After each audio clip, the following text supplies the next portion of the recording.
I'd like to thank everyone for coming to Distressed Children and Infants International 5th Conference on Child Rights and Sight. I would very much like to thank the distinguished leaders, scientists, ambassadors who have sacrificed their time to join us to speak today. I would like to thank the many dedicated volunteers and organizers for their extraordinary effort to make this conference a reality.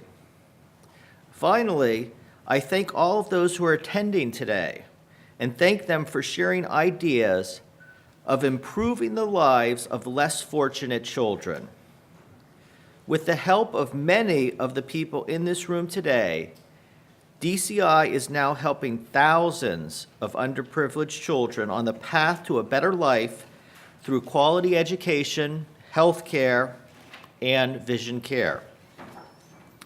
It is only because of people like you that an organization like DCI is able to survive. It's an honor to see so many people attending, coming together, and supporting those children in dire need who are living in very difficult situations in many countries across the globe. In the United States, we often take for granted so many luxuries of life that we forget there are people who are living without even the basic necessities of life, including food, clean water, or shelter. And these individuals lack the chance for education, health care, or even the hope for a better future. Distressed Children and Infants International is an organization that is truly meant to help children. There are far too many children in this world who are blind or sick without available health care, too poor to afford adequate nutrition, and who are forced to work for pennies a day without the chance of the basics of education. Worldwide, there are too many children suffering unnecessarily. As co-founder of DCI in 2003 with Dr. Asan Hoke, I envisioned an organization that would provide help to children and infants and provide basic life necessities, health care, including blindness prevention and education. We started small, but over the years, with the help of many present in this room, we now have chapters in over 17 states, 5 countries, and 8 universities.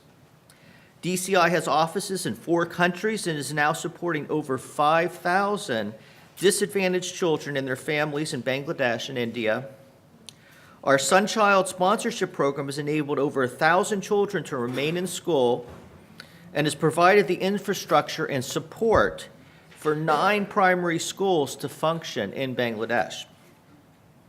DCI does not simply provide the financial aid. The organization actually becomes part of the community. We bring in the teachers. We bring in the doctors. We educate the children. We enable them to achieve a better future. DCI directs the highest possible portion of our funding to address the root causes of poverty. We minimize our administration costs through a very low overhead strategy combined with extensive volunteer participation. I have to admit, even as president of DCI, I was skeptical of how the Sunchild sponsorship program worked and the impact of DCI. Then I had the opportunity to visit Bangladesh, to speak at Birdham and Islami Eye Hospital, to teach some ophthalmologists some of the latest techniques of eye surgery. I had the opportunity to operate on children during my visit, including one 8-year-old boy who had no vision since infancy. When I removed his eye patch, tears were rolling down both of our eyes as he was able to see his mother for the first time in years. I also had the pleasure of meeting the child that I personally had been sponsoring for the last 4 years. She showed me the one-room hut with no electricity, no running water, that she shared with her parents and 2 sisters. It was because of my help and my support that she was able to end her childhood labor and was thriving in school with the hope to join DCI when she graduated. I realized what a difference I could make in a child's life for less than one Starbucks coffee a day. I want to briefly describe a research study we're beginning in Dhaka. Occupational injuries are a major cause of eye injuries and account for many cases of unilateral and bilateral blindness.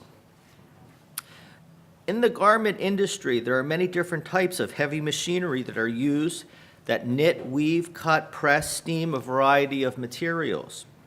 Also, there's many different chemicals which are being used, which include dyes, enzymes, and multiple solvents.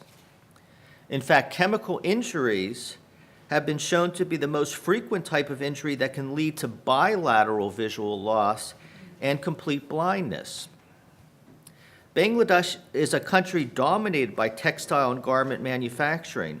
Many reports of hazardous work environment have been recently publicly made aware of the garment industry in Bangladesh. In addition, the incidence of childhood labor is very high. We plan to review and document the cases of industrial eye injury specifically within the garment industry and find methods to prevent and better treat these ocular emergencies. Hopefully, in future conferences, I will be able to report the results and demonstrate methods to help prevent and help treat these injuries. Most importantly, it's an imperative that we end childhood labor. This is a major reason why we are all here today. At DCI, we all know the task ahead may be daunting, but when we come together and when we work together with steady resolve, we can achieve incredible results. I am grateful that you can join us together today so we can plan for a better future. Thank you.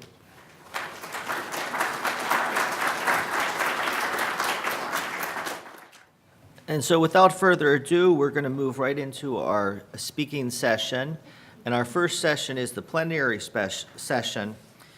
And it is really with great pleasure that I would like to welcome Ambassador Mohammed Zia-Uddin, who received his master's from Dhaka University and joined the Bangladesh Civil Service in 1974 and has been posted from London to Nairobi to Ambassador of Italy in 2000.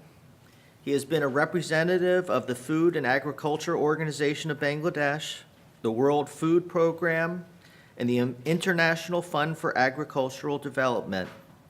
It is my pleasure to welcome Ambassador.